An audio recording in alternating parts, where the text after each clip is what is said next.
स्वागत है आपका ओवरऑलॉजी चैनल पर।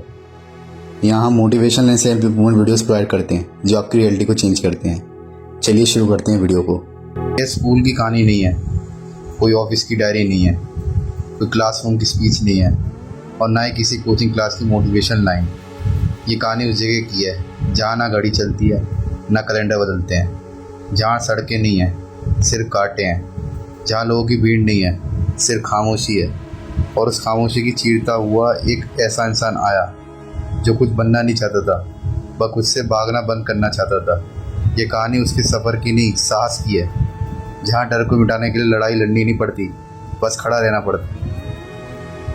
धरती की छाती पर तब तक सूरज अपने सबसे निर्दयी रूप में चमक रहा था। हवा भी जैसे किसी अपराधी की तरह सहमी हुई, बिल्कुल चुप।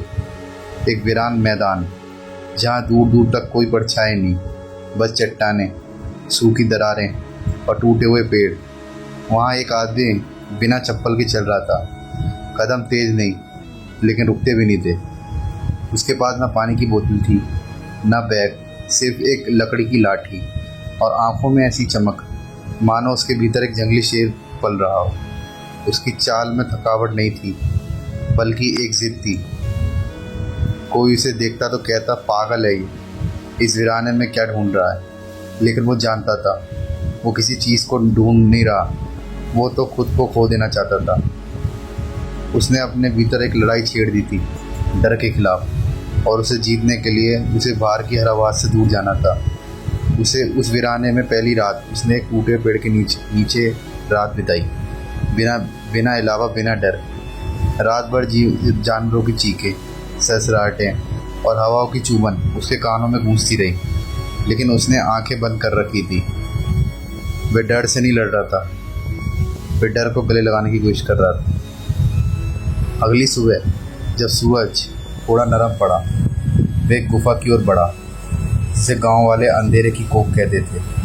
वहाँ कोई नहीं जाता था, कहते थे अंदर जाने वाला फिर लौटता नहीं। लेकिन वो आदमी वहाँ पहुँचा और बिना कुछ सोचे अंदर चला गया। गुफा के अंदर अंधेरा इतना घना था कि आंखें खोलने और बंद करने में कोई फ़र्क नहीं था। हवा ठंडी थी लेकिन उसमें एक खौफ घुला था। दीवारों से अजीब सी आवाज़ें आ रही थी, जैसे कोई अंदर बहुत गुस्से में सांस ले रहा हो। वे रुका नहीं, उसने दीवार पर हाथ रखा और धीरे धीरे अंदर बढ़ता गया। किसी भी इंसान को डर यहाँ चीख में बदल देता, लेकिन उसने कहा, मैं तुझसे डरने नहीं आया, तुझे समझने आया हूँ। तभी एक तेज़ झोंका आया और उसे ज़मीन पर गिरा दिया। उसका माथा पत्थर से टकराया, खून बहा, लेकिन वो उठा और वहीं बैठ गया। उसने उस गुफा में 3 दिन और 3 रातें बिताई, बिना रोशनी, बिना आवाज़, बिना नींद। और चौथे दिन वो चुपचाप बाहर आया। उसके चेहरे पे एक मुस्कान थी, जैसे उसने अंधेरे के भीतर कुछ अनमोल पा लिया हो। उसने मिट्टी पर लिखा, डर तुम्हें तब तक खाता है जब तक तुम उसे देख नहीं लेते। एक बार देख लो, वे खुश शर्म से झुक जाता। जंगल की सीमा के पार कुछ लोग रहते थे, बचे हुए, टूटे हुए, खामोश लोग।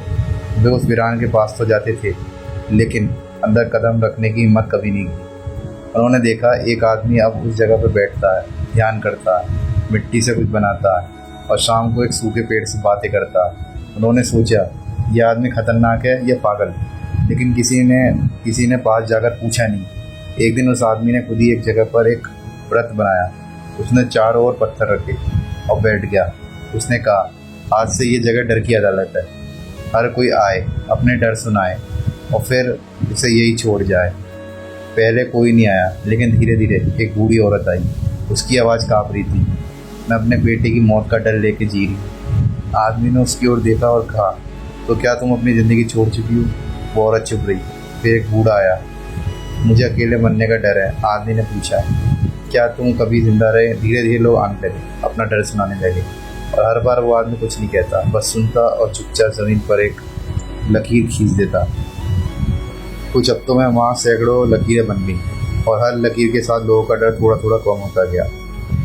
वीराने में एक पुराना कुआं था जिसे लोग शापित पानी कहते थे जो उसे पीता है उसकी याददाश्त चली जाती है। लेकिन उस आदमी ने वहाँ जाकर एक डोर बांधी, एक बाल्टी नीचे डाली और खुद ही पहले कूद पिया। लोग दूर से देख रहे थे। उसने कहा, शापित कुछ नहीं होता, सिर्फ हमारी सोच होती है। उसने कुएं के किनारे एक पत्थर रखा और उस पर लिखा, अगर सच्चाई कड़वी हो तो उसे जहर मत कहो, बस उसे पचाने की हिम्मत पैदा करो। उसने उस पानी को सबसे बांटना शुरू किया। पहले लोग डरे, फिर धीरे धीरे पीने लगे, और आश्चर्य ये था कि उस कुएं का पानी अब मीठा लगने लगा। डर से सोच का एक बीज था जिसे वह आदमी उखाड़ कर फेंक रहा था। एक शाम जब वह अकेला बैठा था, एक परछाई उसके सामने आई। परछाई हूबहू उसकी तरह दिखती थी। उसने पूछा, तू कौन है? परछाई बोली, मैं वही हूँ जिससे तू हर दिन मिटाने की कोशिश करता, तेरा डर। आदमी ने कहा, मैं तुझे ख़त्म नहीं कर रहा, तुझे अपना दोस्त बना रहा हूँ। परछाई हंसी, तो फिर मैं तुझे कभी छोड़ के नहीं जाऊँगी। उस दिन आदमी ने पहली बार रोया और कहा, अगर तुम मेरे साथ ही रहोगे तो मैं डर से नहीं अपने साथ जीऊँगा। उसने उसी रात अपने माथे पर मिट्टी में एक शेर की आकृति बनाई, 2 आँखें, एक दहाड़ और नीची रेखा। मैं डर के साथ रहूँगा लेकिन डर के नीचे नहीं। जिस ज़मीन को लोग शापित कहते हैं, अब वहाँ की मिट्टी में एक हल्की सी नमी आ गई थी। वो आदमी अब दिन भर खुद ही मिट्टी खोदता, कांटे हटाता, पत्थर इकट्ठे करता और उनमें से कुछ को तोड़कर उनसे चूल्हे बनाता। एक रोज़ उसकी ज़मीन में एक छोटा सा बीज बोया।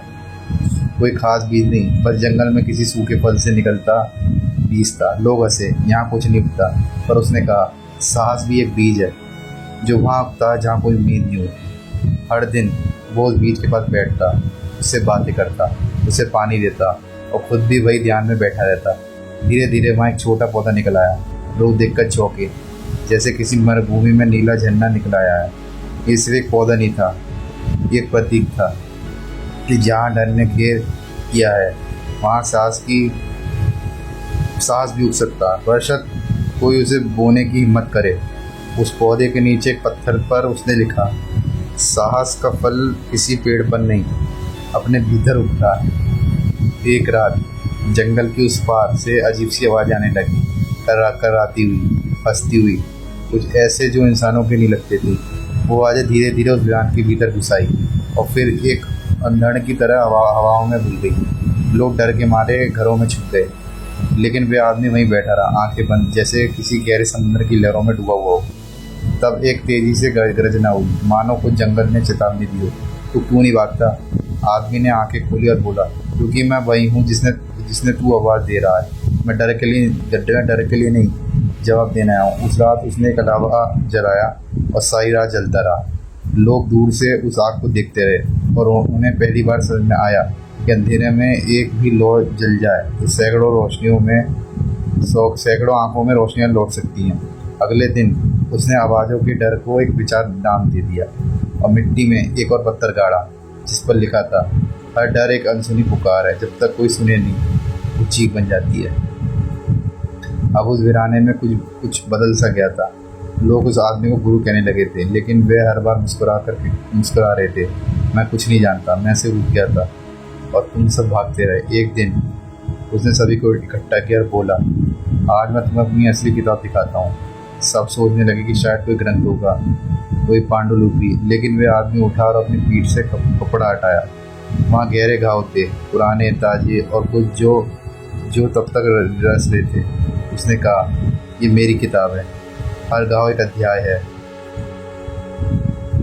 जब मैं डरा, जब मैं टूटा, तब मैंने कुछ सीखा और ये सीख अब मेरी हड्डियों में बस चुकी है। वहाँ सन्नाटा छा गया। पहली बार लोगों ने जाना कि असली ज्ञान किसी मंदिर, किसी किताब, किसी संस्थान में नहीं, बल्कि उस शरीर में होता जिसने खुद को जलाकर रोशनी बनाया हो। इसी रात उन्होंने एक नया नाम तक किया, शेर की छाया, क्योंकि अब वो आदमी अकेला नहीं था, वो हर किसी के भीतर जा चुका था। वह वीराना नहीं था, अब छोटी छोटी कुटियाँ थी, बच्चे खेलते थे और लोग मुस्कुराते थे। लेकिन जिसने सबने सोचा कि अब सब ठीक है, उसी दिन फिर तूफान आया। ये तूफान पिछले तूफानों से अलग था। ये इंसानी शक के रूप में आया। कुछ नए लोग जो बाहर से आए थे, उन्होंने सवाल खड़े किए, क्या ये आदमी हमें धोखा दे रहा? क्या ये बस एक भ्रम है? क्या सांस कोई कहानी मात्र है? धीरे धीरे डर फिर लौटने लगा, पर वह आदमी चुप रहा। उसने कोई सफाई नहीं दी, ना कोई जवाब। वे बस एक पुराना चट्टान पर बैठ गया जैसे पहले दिन बैठा था। 3 दिन और 3 रातों तक वो बिना खाए भी बैठा रहा। चौथे दिन उसने एक पत्थर उठाकर कहा, कि अगर मुझे मिटा देने से तुम्हारा डर मिटता है तो लो, ये पत्थर मेरे सर पर मार दो। वहाँ सन्नाटा छा गया, किसी ने पत्थर नहीं उठाया। और तभी एक छोटी लड़की आगे आई और उसने पाँव छुए, बोली आप झूठे नहीं हो, क्योंकि आपने मुझे बोलना सिखाया। जब मैं डर से गूंगी थी, उसके बाद लोगों की आंखों में आंसू निकल गए और वो पत्थर वहीं धरती पर गाड़ दिया गया। उसी पर उकरा गया। साहस को साबित नहीं किया जाता, बस निभाया जाता है। अगर आपको ये कहानी अच्छी लगी हो तो चैनल को सब्सक्राइब करें और बने रहें। धन्यवाद।